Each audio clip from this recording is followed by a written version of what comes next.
கேள்வி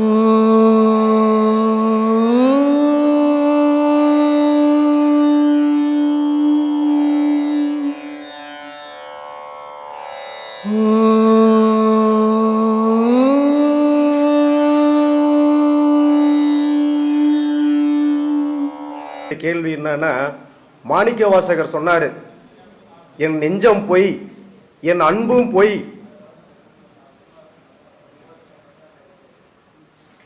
என் மனமும் பொய் அப்படின்னு சொல்றாரு. அப்படியேப்பட்ட மாணிக்கவாசகர் தன்னுடைய உடம்பை நான் பொய்யனுன்னு சொல்றாரு. அது எதுக்குன்னு ஐயாட்ட கேட்கணும், வேற ஒன்றும் கிடையாது. நெஞ்சம்ன்றது மனம், மனம்ன்றது மனம். மனம் செய்கிற செயலெல்லாம் பொய்யான செயலை தான் நம்பி செய்துங்கிறது. சரிங்க ஐயா. ஆனால் இந்த பொய்யான செயலுக்கும் இறைவனுக்கும் சம்மந்தமே கிடையாது. அந்த இறைவனுக்கு நம்ம என்ன நினைக்கிறோம், நான் ஒவ்வொரு காரியமும் செய்துங்க, மனசார செய்துங்க, என் குடும்பத்துக்கு உதவிச்சுங்க, என் குழந்தைக்கு உதவிச்சுங்க, என் பிள்ளைக்கு. இந்த பொய்ப்பொருளுக்கு தான் இந்த மனம் செய்ய முடியாதுமே தவிர மெய்ப்பொருளுக்கு செய்ய முடியாது.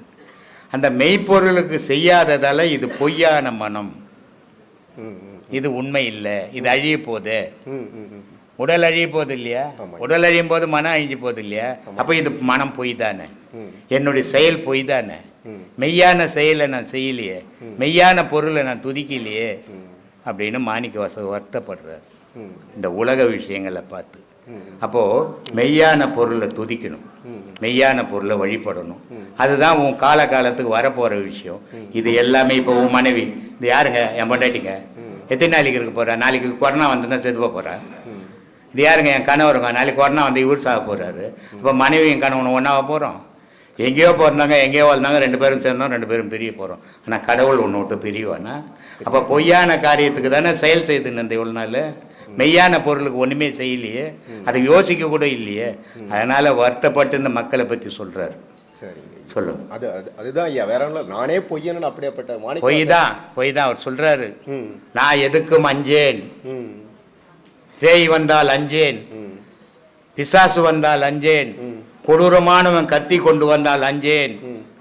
ஆனால் கடவுளை எவன் கை தொழுறானோ அவனுக்கு அஞ்சி அவன் கால் ஒட்டு வணங்குவேன்றார். உலகத்தில் நான் எவனுக்கும் பயப்பட மாட்டேன்டா, எது வந்தாலும் பயப்பட மாட்டேன்டா. ஆனால் கடவுளை எவன் அஞ்சு கையால் தொழுகிறானோ அவன் காலடியில் நான் கிடப்பேன்டான்றான் மாணிக்கவாசகர் சொல்கிறார். அப்போது அப்படிப்பட்ட தூய்மையான பக்தியை பண்ணணும், தூய்மையானவனுக்கு அடிமையாக இருக்கணும். ஆனால் நம்ம செய்கிற செயலாம் இப்போ மெய்வாய் கண் மூக்கு செவி. இப்போ மெய்யினா என்ன அர்த்தம்? மெய்யின்னா உண்மை அறிதல், உண்மைன்னு அர்த்தம், உண்மைன்னு அர்த்தம். அப்போது இந்த உண்மையான பொருள் நிற்கலையே, செத்து போகுது, மண்ணுக்கு போயிடுது. அது எப்படி அது உண்மைன்னு சொல்கிறோம் நம்ம? அப்போ நம்ம பொய் தானே சொல்லிக்கின்னு இருக்கிறோம். ஆமாம். அப்போது இந்த மெய் யாருக்கு? இது மெய். அஞ்ஞானிக்கு மெய் அடையாள பொருள். மெஞ்ஞானிக்கு இந்த அடையாள பொருள் மெய் இல்லை, உள்ளகிற உயிர் மெய். அதனால் அவன் சொன்னான், மெய்ப்பொருள் உள்ள இருக்குதுடா, பொய்ப்பொருளை தேடி தெரியுறியடான். அதனால சொன்னான் மெய் வாய் கண் மூக்கு செவின்ட்டான்.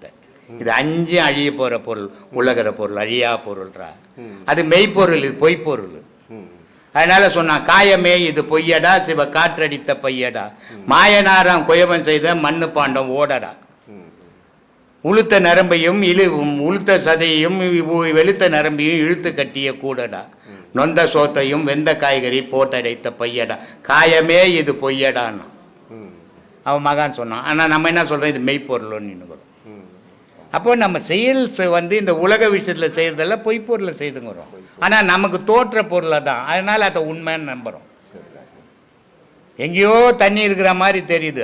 தண்ணி இருக்குதுங்க, அப்போ தாகம் எடுக்குதுங்க, போனால் குடிக்கலாங்கன்னா அது காணல் நீர். அப்போ அண்ணாண்ட தெரியுது தண்ணி. இந்த வாழ்க்கையே காணல் நீர் மாதிரி தான் வாழ்ந்துன்னுக்கிறோம், எதுவுமே மெய் இல்லை. ஆனால் மெய்யை நம்ம தேட மறந்துடுறோம். காரணம் ஆசை என்ற மாயை மறைச்சிடுது. அதனால சொல்கிறாருப்பா மாணிக்கவாசகர். சரிங்க. உன் புள்ள பொய்யா இருப்பதுப்பா. சரிங்க. அப்பா உன்ன மாதிரி அப்பனே உலகத்தில் இல்லைன்றான். உன் உதவி தேவைப்படுற வரைக்கும். ஆமாம் ஐயா. உன் உதவி தேவைப்பட்ட போயா, ஓரமாக போய் உட்காரியா, எனக்கு எப்படி வாழணும்னு தெரியுன்றான். பொய்யா போட்டானே. உன் மனைவி கையில் ஒரு பண்டலாக சம்பாதிச்சுன்னு போய் கொடுத்தா, என் புருஷன் மாதிரி உலகத்தில் யாருக்குங்க புருஷன் கிடைப்பான்றான். காசு கொடுக்காத போனால் கட்டத்து நிற்கிறார், வீட்டு பக்கம் திரும்பாதுறான்றல. அப்போ எல்லாமே பொய்யா தானே போய் நிற்குது. கண்டிப்பா இது நம்ம உணர்றது இல்லை. உணரல. நமக்கு எப்பெல்லாம் அது சாதகமாகுதோ இதெல்லாம் உண்மையை நம்பிக்கின்னுக்குறோம். இது எல்லாமே பொய் வாழ்வு. அதனால சொன்னான், நந்தவனத்திலே ஒரு ஆண்டி 4 மாதமாய் குயவனை வேண்டி கொண்டு வந்தாண்டி ஒரு தோண்டி கூத்தாடி கூத்தாடி போட்டு உடைத்தாண்டின்னு. தாயினுடைய கர்ப்பம் நந்தவனமா, அதில் 10 மாதம் 4 6 10 மாசமா உருவாச்சான். உருவாகி இந்த உலகத்துக்கு வந்து ஆடாத ஆட்டம் ஆடி ஒரு நாள் படுக்கையில் படுத்துக்குச்சான். என்ன பயனு? ஒரு பயனும் கிடையாது. பொய்யான வாழ்க்கையை நம்பி வாழ்ந்தோம், மெய்யான வாழ்க்கையை வாழ தெரியாமல் போயிடுச்சு. இதை தான் ஒவ்வொரு மகான்களும் சொன்னோம். வந்து நம்மகிட்ட தான் இருக்குதுன்னு சொல்கிறீங்க. ஆனால் எனக்கு ஒரு சந்தேகம் என்னென்னா, இந்த கோயிலெல்லாம் மாரியம்மன் கோயில் அங்கெல்லாம் வந்து சாமி ஆடுறாங்க, இந்த இந்த காவடின்னு சொல்லி எடுத்து மேலே ஊக்கெல்லாம் போட்டு இதெல்லாம் போட்டு ஆடுறாங்க, தொங்க விட்டுட்டு போகிறாங்க. அப்போ அதெல்லாம் எப்படி அவங்களால முடியுது அப்படின்னு கேட்குறேன். எத்தனையோ வீடியோவில் சொல்லிக்கிறேன். ஒரு ஊருக்கு போனேன், திருச்சிக்கு. 2 கால் இல்லை, 2 கால்னா கால் இருக்குது, நடக்க முடியாது, தள்ளாடும், அப்படியே கால் ஊழ்ந்து போயிடும். ஒரு பொண்ணு, மீதி பேர்லாம் நல்லா இருக்கிறாங்க. ஸ்ரீரங்கம் போயிட்டு உச்சி பிள்ளையார் கோயிலுக்கு வந்தோம். உச்சி பிள்ளையார் கோயிலுக்கு வந்தோடனே எல்லோரும் என்ன சொல்கிறாங்க, நாங்கள் போய் உச்சி பிள்ளையார் கோயில் பார்த்துருப்போம், இவர் சும்மா இல்லாத இந்த பொண்ணை இட்டுன்னு வந்துட்டார், இந்த பொண்ணால் ஏறவும் முடியாது நடக்கவும் முடியாது, இதனால் நாங்கள்லாம் பார்க்கறதுக்கு கெட்டு போய்ட்டோம் அப்படின்னு. நான் சொன்னேன், அந்த பொண்ணு இருக்கட்டும், நான் பார்த்துக்கிறேன், நீங்கள்லாம் போய் பாருங்கப்பான்னு. அந்த பொண்ணுக்கு அசிங்கமாகி போச்சு, வயசு பொண்ணு. அந்த பொண்ணு என்ன சொல்லிச்சு, மாமா நான் உன் ஷோல்டரை பிடிச்சிக்கிறேன், நான் ஏறிடுறேன் அப்படின்னு சொல்லி. ஏறுமா அப்படின்னு. என் ஷோல்டரை பிடிச்சிக்கின்னு உச்சி பிள்ளையார் கோயில் மேலே போய் உட்காந்துக்கிச்சு. நல்லாக்கிறவன் ஏறி வர கஷ்டப்படுறான், மேலே வந்து மாரடிக்கிற மாதிரி போய் தண்ணி கொடுக்குறாங்க. இதுக்கு காரணம் என்ன அப்படின்னா மனசு. மனதிடப்பட்டு போச்சுன்னா இப்போ நெருப்பு மறிக்கிறான், ஒரு பீடி நெருப்பு பட்டால் சுடுது, அதுதான் எனக்கு சந்தேகம். ஆனால் அவன் நெருப்பில் இறங்கி போகிறான். காரணம் உணர்ச்சி குணங்கள் மாறி போகுது. கடவுள் அது இருக்குது, அதை பார்த்துக்கோ அப்படின்ற நம்பிக்கையில் இவன் உடலை பற்றி யோசிக்கிறது இல்லை. அதனால் வலி தெரியல. நமக்கு ஒரு சின்ன முள்ளு குத்தினா கத்துறோம், அதை வலிச்சும் போட்டான், அவன் பிரார்த்தனை வலிக்கிறான், நமக்கு நீ என்னமையா அதை போய் சொல்லணும். இல்லை அதான் அந்த மாதிரி ரோட்டில் பார்க்குறோம், பார்க்கும்போது அதெல்லாம் அவ்வளோ கஷ்ட சாமி சக்தி இருக்கிறதுனால தான் நம்ம எல்லா மதத்துலேயுங்குது. அது ஒரு மதத்தில் இல்லை. முஸ்லீமில் மோரம் பண்டிகைன்னு ஒன்று வரும், அதில் முள் வச்சு இதில் டம்மு டம்மு டம்முன்னு அடிச்சு உடம்பெல்லாம் ரத்தமாக்கிக்குவான். அது எது கடவுளை பண்ண சொன்னார்? இது எதுவுமே கடவுள் பண்ண சொன்னதில்லை. இப்போ நம்ம சும்மா இருக்கும் அது மாதிரி ஒன்றுமே பண்ண முடியலையே. அதுதான் மனசு மாறி போதில்லை. இப்போ சாதாரணமாக நாளுக்கு கறி மீன் போய் ஒரு 2 கிலோ காட்டுக்கறி எடுத்துன்னு வந்து 2 கிலோ கோழிக்கறி எடுத்துன்னு வந்து போட்டு நீ இந்த உண்டு பிள்ளைங்களுக்கும் போடுற. கிருத்திகை வந்துச்சுன்னா போய் எடுப்பியா? அதுவும் நாள் தானே, எடுத்து துண்ண வேண்டியது தானே. முடியலையே, மனசு வரலையே. நீங்கள் சொல்கிற பதில் அதை மாதிரி மனசு தான் எல்லாத்துக்கும் பேஸ். மனசு எதை விரும்புதோ அதை செய்ய போகுது, மனசு எதை விரும்பலையோ அதை விட்டுட போகுது. அதனால் விரும்புகிறவன் செய்யட்டும், அவன் செய்தும் போகிறான். நீ செய்யாமல் உன்னை நீ பார், உனக்குள்ளே இருக்கிற கடவுளை நீ தேடு. அதை விட்டுட்டு ஊரை யோசனை பண்ணினா உன்னை மறந்துடுவே. நீ உன்னை யோசனை பண்ணினா ஊரை மறந்துடுவேன். ஊரை மறந்துட்டு உன்னை யோசனை பண்ணால் உனக்கு புண்ணியம் உண்டு. உன்னை மறந்துட்டு ஊரை யோசனை பண்ணும்போது உனக்கு பாவம் தான் உண்டு. எது வேணும்னு நீ முடிவு பண்ணிக்கோ. இல்லை அந்த நெருப்பு மிதிக்கிறாங்க, அந்த மாதிரிலாம் செய்கிறாங்க. எதனா பண்ணட்டம்பா, அவனுக்கு பிடிச்சதை அவன் பண்ணுறான். இப்போ ஒருத்தன் கவிச்சே சாப்பிட மாட்டேன்றான், இவனுக்கு பிடிச்சதை சாப்பிட மாட்டேன்றான். என்னுடைய கேள்வி, உலகத்தை திருத்திட முடியுமா உன்னால்? போய் நெருப்பு மறிக்கிற இடத்துல ஒரு கொம்பேத்தன் போய் வச்சு யாருன்னா நெருப்பு மாதிரி தாடி பண்ணுறான்னு சொல்லு, உன்னை அடிச்சு நெருப்பில் போட்டுருவாங்க. வீணு வேலைக்கெல்லாம் ஏன் போகிறீங்க? அதான் அந்த மாதிரி முடியுது. அப்புறம் நம்ம அவன் செய்யட்டம்மா, நீ செய்யாத இரு, உன்னை நீ திருத்திக்கோன்ற. ஒவ்வொரு மனிதனும் தன்னை திருத்திக்கினான்னா உலகம் நல்லா இருக்கும். இன்னொருத்தனை பார்த்து இன்னொருத்தன் செய்து, இன்னொருத்தனை பார்த்து இன்னொருத்தன் செய்யும் போது தான் தீமை விளையிறது. அதனால் நீ உன்னை மாற்றிக்கோ. நீ போய் அந்த மாதிரி முட்டாள்தனத்தை செய்யாத. நெருப்பு மறிப்பான், இவனுக்கு ஆகாத எவனா இருப்பான், கொஞ்சம் சக்கரை தூவி விட்டான்னா போதும் அந்த நெருப்பில். இவன் தெரியாத இறங்குவான், காலெல்லாம் ஒட்டின்னு கொப்பளம் கழிச்சு விட்டோம். அப்போ அம்பாள்கிட்ட குறையணுவான், இவன் இது பண்ண சேஷ்டிக்கு. இதையெல்லாம் தேவையற்ற வேலைகள். அதனால் அவன் செய்கிறான், விரும்புகிறான், மனசு அதை விரும்புது, செய்கிறான். ஒருத்தன் ஒரு பொண்டாட்டியை கட்டி வச்சுக்கின்னு ஒழுக்கமாக வாழறான். ஒருத்தன் ஊருக்கு ஒரு பொண்டாட்டியை வச்சுன்னு ஒழுக்கமட்டு இல்லாத வாழறான். இதை ஏன் போய் திருத்த முடியுமா நம்ம? அது திருத்த முடியாது. அதனால நம்மளே திருத்திக்கின்னு போயிடலாம். அது மாதிரி நடக்கிறாங்களே, எப்படி அந்த நடக்கட்டும்ன்ற அவன் நடந்து போட்டுமே. ஒருத்தன் சாவறான், ஏன் சேர்த்தான்னு கேள்வி கேட்க முடியுமா போய்? சாதாரணமாக நடக்கிறதுக்கும். அதனால நீ உன்னை மாற்றிக்கோ. நீ போய் அந்த மாதிரி முட்டாள்தனத்தில் இறங்காத. இன்னொருத்தன் செய்யறதை பற்றி நீ சொல்லிப்பார். எடுத்தா எடுக்கட்டும், எடுக்கலாம் போட்டோம்.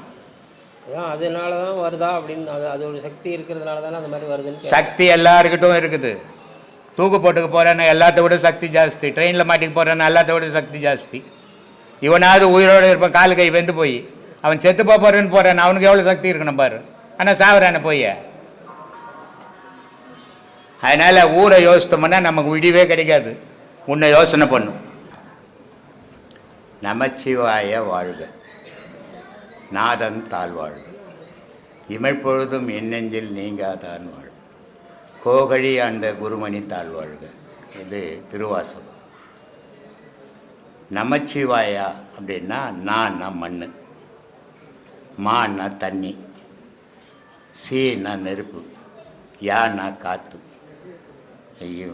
வானா காற்று, யானா ஆகாயம். இந்த 5 பஞ்சபூதமாக இருக்கிற இந்த உடலில் தான் நாதன்ற இறைவன் வாழ்ந்துன்னுக்கிறான்.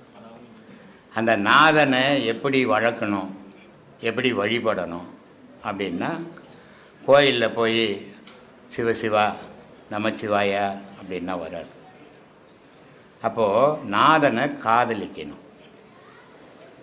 அந்த காதல் எங்கே கொள்ளணும் அப்படின்னா, நாதனாக இருக்கப்பட்ட உனக்குள்ளவே ஓசையாக இருக்கிறான் இறைவன்.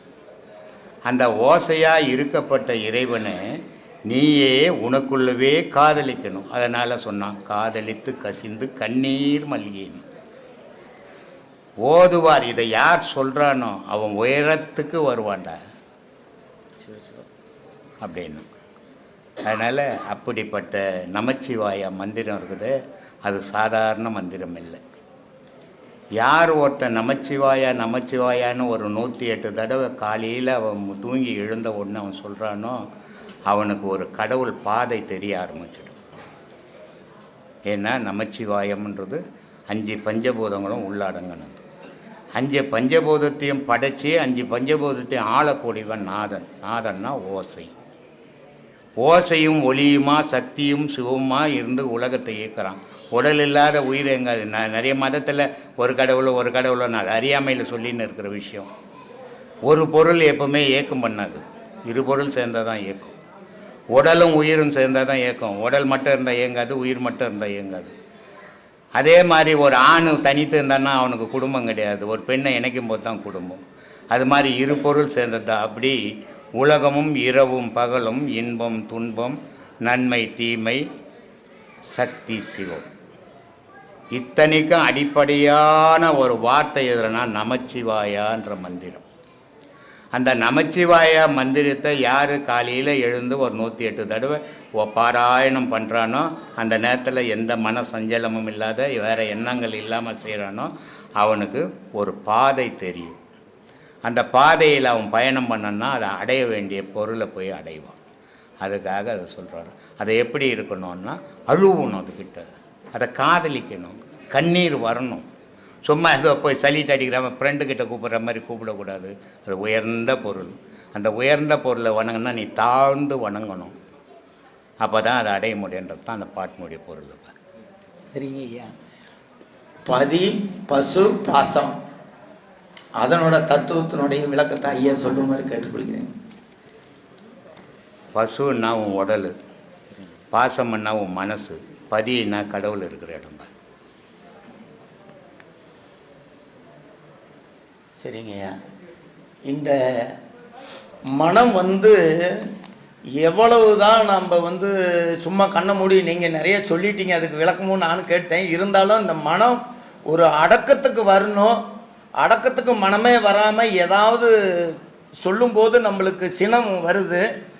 அந்த சினமும் இந்த மனமும் அடங்கிறதுக்கு நாம் இப்போ இன்றைக்கி எடுத்திருக்கிற தீட்சை முழுமையாக நம்ம அதை முறையாக பண்ணணும்னா அது கிடைக்குமான்னு சொல்லிவிட்டு முறையோடு நீ மற்றதெல்லாம் மறந்து இதை நினச்சின்னாக்கா சினமும் போயிடும், மனமும் அடங்கிடும். நான் இதை ஏதோ தீட்சை வாங்கினேன், நான் உபதேசம் வாங்கிட்டேங்க, எல்லாம் எனக்கு தெரிஞ்சு போச்சுங்க, என்னை விட்டுட்டு சுத்தனீன்னா மனமும் அடங்காது, சினமும் போகாது. குருநாதருடைய ஆசீர்வாதம் எப்பயும் மனசுக்குள்ளே நாங்கள் நினச்சிக்கிறோம். குரு ஆசீர்வாதம் இருந்தால் மட்டும்தான் இந்த பாடமும் பழிக்கும்னு சொல்கிறாங்க ஐயா.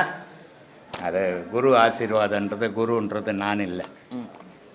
இறை உன் மனம்தான் உனக்கு குரு. நீ பிறந்தது இன்றைக்கி எடைப்பாடியிலேருந்து இங்கே வந்ததை நான் கூப்பிட்டு வரல இல்லையா, உன் மனம் சொல்லி தான் வந்தேன். அப்போ உன்னை நீ பிறந்ததுலேருந்து இன்றைக்கி வரைக்கும் உன்னை வழி நடத்துறது உன் மனம்தான். அந்த குருவினுடைய அருள் இல்லாத, உன் மனசனுடைய குரு அருள் இல்லாத நீ அந்த பாடம் பண்ண முடியாது. உன் மனசை அதை ஏற்றுக்குன்னு உட்காந்து பண்ணினா தான் பண்ண முடியும். நான் சொல்கிறதெல்லாம் பண்ண முடியாது. நான் ஒரு வழிபோக்க. ஆனால் குருன்றது உன் மனம் சொல்கிறபடி அதனுடைய ஆசீர்வாதம் தான் நீ செய்ய முடியும். அதனால தான் குரு அருளும் திருவருளும் அவசியம் பண்ணோம். கோவம் வருங்கய்யா முன்னாடி உபதேசம். ஆமாம், உபதேசம் வாங்கின பின்னாடி நம்மளுக்கு அப்படித்தான் திட்டுவாங்க. உங்கள் பேச்செல்லாம் கேட்டு நம்மளுக்கு மன வலிமை வந்துருக்கு அந்த உபதேசம் வாங்கின பின்னாடி. சந்தோஷம். அப்புறம் அப்பா மே மாதம் இறந்துட்டார். மே மாதம் இறந்துட்டாருங்க. அவர் அப்பாவாச்சு, இறந்து தான் ஆகணும். பிள்ளையா இருந்து போகிறேன்னா அதான் இறந்து போயிட்டுன்னு விட்டேன். செத்து போட்டுன்னு விட்டேன். அண்ணன் தம்பியெல்லாம் யாரும் நான் கூட எனக்கு கூட ரொம்ப வருத்தமாக இருக்குது. ஏன்னா எங்கள் அப்பாவும் எங்கள் அம்மா வந்தாங்க, இந்த மாதிரி கூட்டம்லாம் கூட்டி நான் பேசலை. அப்போது இப்போ மனசு கஷ்டமாக இருக்குது. எங்கள் அப்பாவும் எங்கள் அம்மா ஒரு பக்கம் உட்கார வச்சுட்டு இந்த மாதிரி பேசியிருந்தா சந்தோஷப்பட்டிருப்பாங்க. இல்லையேன்னு வருத்தமாக தான் இருக்குது. என்ன பண்ணுறது, போயிட்டாங்க. அதனால அப்பா எல்லாம் போய் தான் ஆகணும், பிள்ளைங்களே போய் தான் ஆகணும். உடம்புல எவ்வளோ மூச்சு வச்சுக்குதோ அவ்வளோதான் வாழ்வு. நேற்று பார்த்தியா, இமாச்சல பிரதேசத்தில் இந்திய நாட்டில் முதல் ஓட்டு போட்டவர் 106 வயசு. அவர் இறந்துட்டார். சரிங்க. அவர் தான் முதல்ல இந்திய பெருங்குடி மகனம். சரி. 106 வயசு வரைக்கும் அவர் வாழ்ந்து பல தொண்டுகள் செய்திருக்கிறார் அவர். சரிங்க. ஆனால் அவருடைய வாழ்நாளில் அவர் ஆசிரியராக இருந்துக்கிறாரு, பல தொண்டுகள் செய்துக்கிறாரு. இப்போ 106 வயசில் இறந்துட்டார். இந்தியாவினுடைய பெருங்குடிமகன் பட்டம் போட்டிருக்கிறாங்க. சரிங்க. உங்கள் அப்பா என்னென்ன செய்தார்? அப்பா எங்களுக்கு தான் எங்களை வளர்த்தாருங்கய்யா. ஏன்பா எங்களை வளர்த்தாரு, படிக்க வச்சாரு. இது என்ன நாய்க்குட்டி கூட வளர்க்குது? ஆமாங்கய்யா. நம்ம கிட்ட ஒரு நாய் இருக்குது, இறந்துட்டாண்டு நான் விட்டுட்டேன். இது என்ன அப்பா அம்மா வளர்க்கறது பெரிய விஷயம் இல்லை. ஊட்ட தாண்டி நீங்க என்ன செய்தீங்க உலகத்துக்கு, அதை யோசி. அதை ஊட்டப்பட்டு எங்க அப்பா என்ன காப்பாத்தாருன்னா பின்ன அப்பாவும் அம்மாவும் இல்லைன்னா புள்ள எங்கிட்டு வருவான். சரிங்க. அதே காப்பாத்தங்க, இறந்துட்டோம் விட்டாச்சு. அப்புறம் உங்க பேச்சு நீ இருக்கும் போது என்ன செய்யணும்னு யோசி. போன ஒரு கதையை ஏன் பேசுங்கிற? சொல்லு. உபதேசம் வாங்கின முன்னாடி நல்லா. சரி, உபதேச கதையை விடு. உபதேசம் வாங்கினா முடிஞ்சு போச்சு. மன வலிமையா இருக்கு, மன வலிமையா இருக்கு, வேலையில நல்லா இதா இருக்கு. இதான் பல பேருக்கு சொல்லி இந்த பாடம் பண்ண தள்ளாட்டம் வராது, மன உறுதியா இருக்கும். உபதேசம் வாங்கறதால வராது, பாடம் பண்ணீங்கன்னா வரும். பாடம் பண்ணணும். என்ன நான் கொம்பத்தை அடிக்க முடியும் எல்லாரும் குழந்தைங்களா உங்க. அதனால சொல்றது என் வேலை, செய்யறது அவங்க வேலை. செய்தா அது அவங்களுக்கு நன்மை, செய்யலன்னா அது அவங்களுக்கு தண்டம். நம்ம என்ன பண்ண முடியும் சொல்லு. சந்தோஷம். இப்போ ஜோதியே வந்து 2 விதமாக சொல்கிறாங்க. பிரகாசம் ஒன்று, அப்புறம் அந்த ஜோதி அப்படின்றாங்க. இப்போ நம்ம வந்து நீங்கள் ஜோதி படத்தில் நம்ம காட்சியை பார்க்குறோம். அது வந்து நமக்கு எப்படி பிரகாசமாக இருக்கணுமா, இல்லை அந்த தீபத்தில் இருக்கிற ஜோதி மாதிரி இருக்கணுமாங்க ஐயா? தீபத்தில் இருக்க ஜோதி மாதிரி இருக்கணுமா, பிரகாசமாக நமக்கு தெரியணுமாங்க ஐயா? அதான் கேள்வி ஐயா. 2 பேர் இருக்கணும். இது இந்த இவ்வளோ பெரிய ஜோதி உன் உடம்புல இருக்குதுன்றதை நீ பார்க்கணும். நீ பார்க்கணுன்னா உனக்கு ஓயாமல் பாடம் பண்ணணும். அந்த அளவுக்கு உடம்பு சூடு ஏறணும். சூடு ஏறிச்சுன்னா அந்த கோகழி பண்ணி பார்க்கும்போது உனக்கு அந்த ஜோதி தெரியும். அது ஜீவ ஜோதி. இது பழக்கத்தில் பழகணும். இதை தான் சொன்னார் கோகழி அந்த குருமணி தாழ்வாழ்கன்னார் மாணிக்கவாசகர். இந்த ஜோதியை நீ பண்ணி பார்க்குற, ஆனால் இது நாளடைவில் போக போக அந்த ஜோதி உனக்குள்ளே நின்றுடும். நிற்கும்போது நீ பண்ணாமையே கையெழுத்து கும்பிட்டீங்கன்னா பார்த்தீங்கன்னா வந்து நிற்கும் எதிரும். அப்படி நிற்கும்போது எந்த செயல் செய்யறதுனாலும் அதை கையெழுத்து கும்பிட்டுட்டு அந்த செயல்களை செய்யணும். அது ஆத்ம ஜோதி. ஜீவ ஜோதி நீ செய்து பார்த்தது, செய்யாமல் பார்க்கறது ஆத்ம ஜோதி, பரஞ்சோதி மேலே. சரிங்க. இப்படி 3 விதமான ஜோதி ஒரு மனிதன் வாழ்க்கையில் அவன் பார்க்க வேண்டிய ஜோதி. ஆனால் அதை பார்க்க முடியல. காரணம் அவனுக்கு பல விஷயங்கள், அதை நம்ம சொல்ல தான் முடியும், யாரையும் கட்டுப்படுத்த முடியாது. ஒவ்வொருத்தருடைய வாழ்க்கை ஒவ்வொரு விதம், அதனால் அவங்களால முடியல. அதனால் ஆனால் பொதுவான விஷயம் ஞானத்தில் 3 விதமான ஜோதிகளை ஒரு மனிதன் பார்க்கணும். பார்த்தால்தான் அவன் முழு மனிதன், இல்லைன்னா அவன் அரை மனிதன் தான். அதான் நீங்கள் சொன்னீங்க நாதம்லாம் வந்து 2 மணி நேரம் ஒரு நாளெல்லாம் கூட உட்காரலாம் அப்படின்னு ஒரு வாட்டி நான் கேட்டப்ப சொன்னீங்க. எவ்வளோ அதிகமாக உட்காந்து பாடம் பண்ணுறீங்களோ அவ்வளவும் உங்களுக்கு பயன் தரும். இருக்குங்க ஐயா, பயன் தருது. அதை தான் சொல்கிறேன், அதை பண்ணுங்க. அது மாதிரி பண்ணும்போது உங்களுக்கு அதனுடைய பலன் நிச்சயம் உண்டு, எல்லாரும் அதை அடைவீங்க. ஆனால் முயற்சிகள் எனக்கு இது வேணும் அது வேணும்னு அங்கே நினைக்கக்கூடாது. நீ பாட்டுக்குன்னு செய்யறதை மட்டும் செய்யணும், அது தானாகவே வரும். அது ஒன்றும் நீ துடு கொடுத்து வாங்குற விஷயம் இல்லை. அது உனக்குள்ளவே இருந்தே உருவாகி உனக்கே காட்சி கொடுக்குற பொருள். அதனால் அதை பார்த்தீங்கன்னா தான் இந்த மோட்சம் முக்தி இது அதெல்லாம் மனித பிறப்பு மற்ற பிறப்புக்கு போகாமல் மனித பிறப்பாக பிறக்கணும்னா உன் உயிர் மேலே பற்று வரணும். முதல்ல உடல் மேலே பற்றுக்கணும். செத்த உடனே எந்த நாயில் போவான், மனுஷனில் போவான், மாட்டில் போவான், எதில் ஒன்றாலும் போயிடுவான்.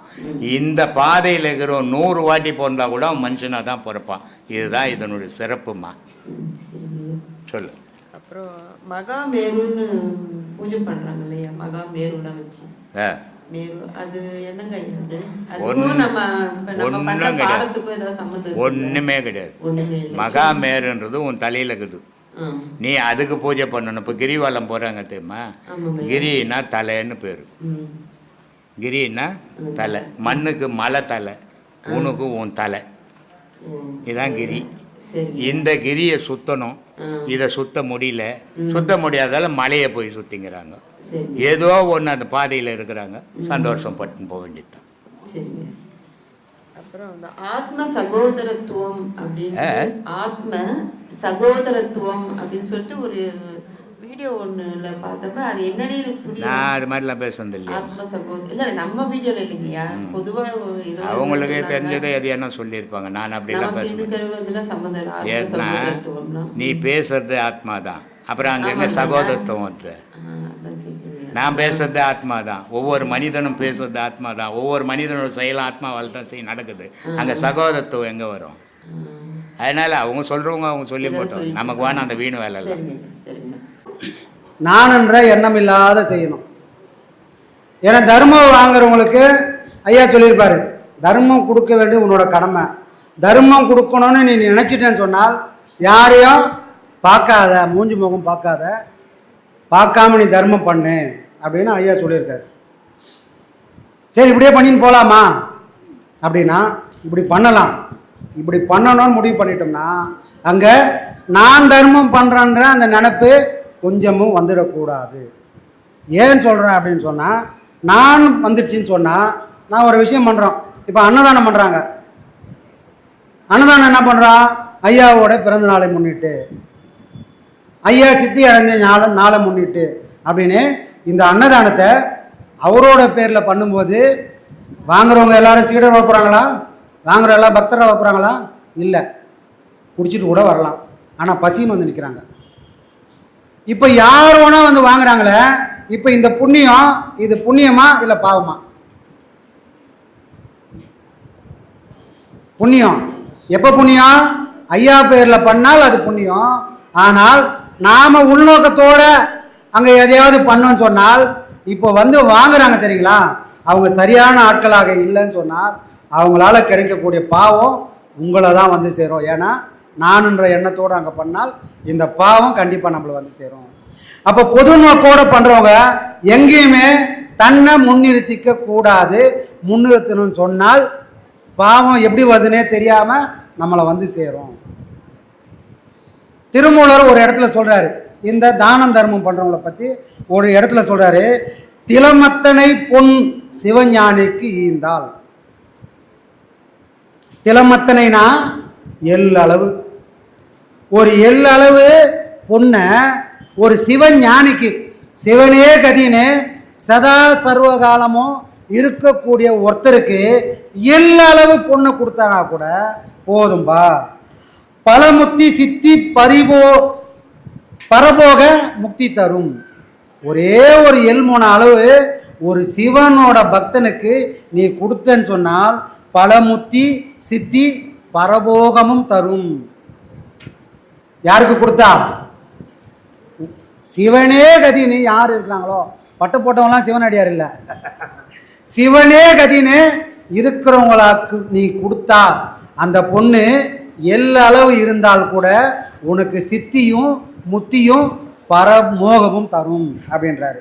சரிப்பா, அப்படிலாம் கொடுக்கல, யாருன்னே தெரியாமல் கொடுக்குறேன் அப்படின்னா, நிலமத்தனை பொன்னை நின் மூடருக்கு ஈந்தாள் பலமற்றே பரபோகமும் குன்றுமே. என்ன ஆகுமா?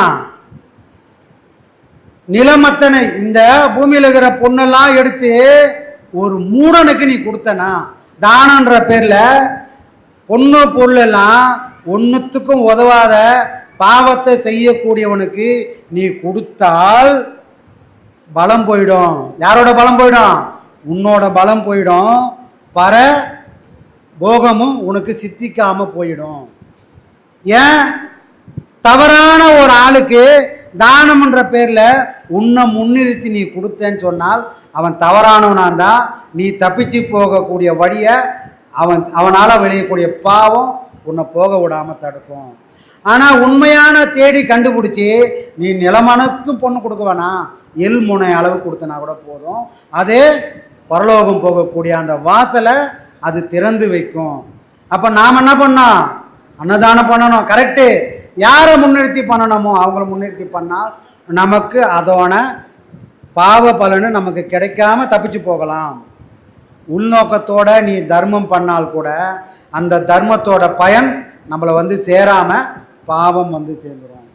இதை தானம் பண்ணுறவங்க கண்டிப்பாக இதை கடைபிடிக்கணும். இல்லைன்னு சொன்னால் தப்பிச்சு போகணுன்னு போய் ஒரு வேலியில் போய் மாட்டிக்கின மாதிரி ஆகி திருப்பியும் தப்பிச்சு வர வழி தெரியாமல் சிக்கி சின்ன பின்னம் ஆகிடுவோம்.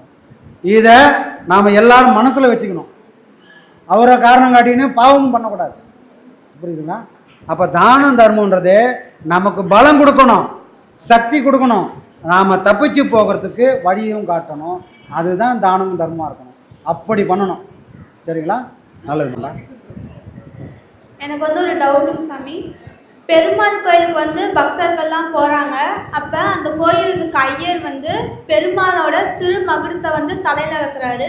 அதை வந்து எதுக்காக வைக்கிறாரு சாமி? திருப்பாதத்தை. திருமகுடம். திருமகுடம், கிரீடம். இது எல்லாமே எதுக்காக பண்ணுறாங்க? கோயிலுக்கு போனால் ஒரு கோயிலும் ஒரு விதமாக வழிமுறை இருக்கும். பெருமாள் கோயிலுக்கு போனோம்னா துளசி தீர்த்தம் கொடுப்பாங்க. துளசி தீர்த்தம் கொடுத்துட்டு அதை நம்ம சாப்பிட்டதுக்கப்புறம் பாதத்தை கொண்டு வந்து நம்ம தலையில் வைப்பாங்க. அதுக்கப்புறம் பெருமானோடைய கிரீடத்தை கொண்டு வந்து வைப்பாங்க. ஏன் இதெல்லாம் அங்கே வைக்கிறாங்க அப்படின்னு சொன்னால், இறைவன் இருக்கக்கூடிய இடம் கோயில். அந்த கோயிலுக்கு சாட்சாத் அதே போல் ஒரு இறைவன் இருக்கக்கூடிய இடம் எதுன்னு சொன்னால் இந்த உச்சி பகுதி.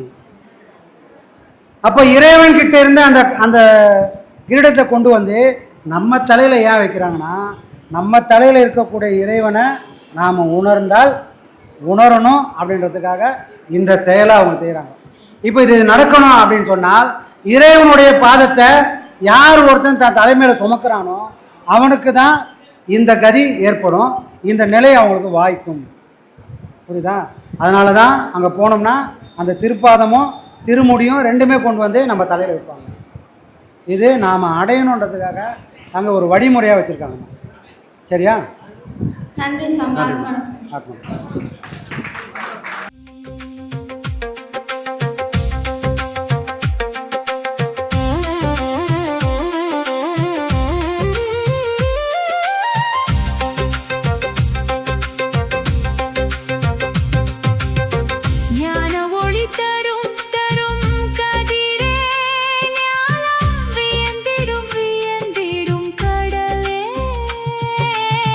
ஞான ஒளி தரும் கதி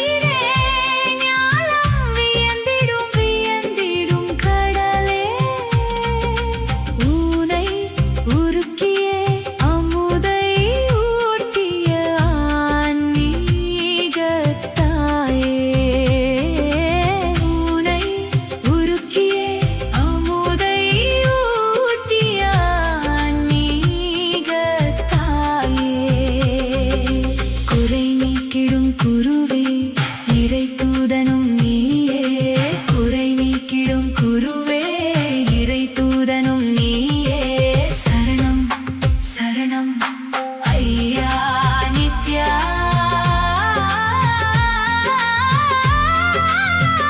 நந்தரே சரணம் சரணம் ஐயா அழைக்கலமாவோம் அவரிடம் நாமே அற்புதம் வாழ்வில்